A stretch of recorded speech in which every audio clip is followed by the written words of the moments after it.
जय भीम. मी आनंदराज आंबेडकर अनुसूचित जातीच्या सर्व लोकांना आव्हान करतोय की काळाची पावलं ओळखा. आपलं आरक्षण संपुष्टात आणण्याचा अप्रत्यक्ष पद्धतीने प्रयत्न होतोय आणि आपल्या मागच्या पिढीने आपल्याला आरक्षण दिल्यामुळे आपली जी प्रगती झाली आहे ती कुठे संपवण्याचा प्रयत्न हे सरकार करत आहे. त्यामुळे जागे व्हा.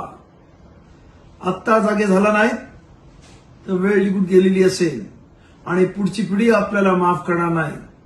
तेव्हा माझं आपल्या सर्वांना आव्हान आहे, उपवर्गीकरणाला विरोध करण्यासाठी खास संभाजीनगर येथे उपवर्गीकरण विरोधी संघर्ष परिषद 7 जूनला संध्याकाळी 6 वाजता तापडी या हॉलमध्ये घेण्यात आलेली आहे आणि त्याच्यामध्ये ज्यांनी आतापर्यंत आंदोलन केली आहे उपवर्गीकरणाविरोधात त्या सर्वांना आणि घटनेचे जे तज्ज्ञ आहेत अशा सर्वांना त्यामध्ये बोलवण्यात आलेलं आहे. आणि त्यामुळे उपवर्गीकरण विरोध का आणि त्याच्याने या अनुसूचित जातीमधल्या लोकांचं आरक्षण कसं संपणार आहे याची कारण मीमांसा सांगितली जाणार आहे.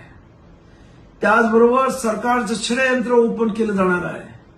तेव्हा माझी आपल्याला हात जोडून विनंती आहे की बाबासाहेब आंबेडकरांनी या संपूर्ण अनुसूचित जातीच्या समाजाला डिप्रेस क्लास नावाने संबोधलं होतं.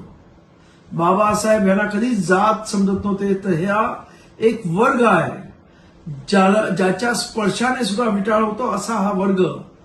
त्यांना एकत्र करून बाबासाहेबांनी या डिप्रेस क्लासला आरक्षण दिलं होतं.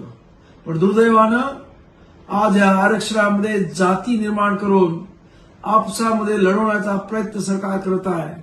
तेव्हा माझी आपल्या सर्वांना कळकळीची विनंती आहे, अनुसूचित जातीमधल्या सर्व लोकांना की आपलं आरक्षण वाचवायचं असेल तर आणि आपल्याला योग्य ते मार्गदर्शन मिळण्यासाठी 7 तारखेला संभाजीनगर येथे हजारोच्या संख्येने या आणि खऱ्या अर्थानं आपले काही किंतु परंतु मनामध्ये असतील ते आपले दूर करा आणि त्यासाठी ही परिषद घेतलेली आहे. त्यानंतर पुढचा आराखडा याच परिषदेमध्ये जाहीर करण्यात येईल. तेव्हा महाराष्ट्रातल्या प्रमुख अनुसूचित जातीतल्या नेत्यांनी, सर्व जातीमधल्या नेत्यांनी या परिषदेला हजर राहून आपलं म्हणणं त्यामध्ये मांडावं एवढी कळकळीची विनंती करतो. जय भीम.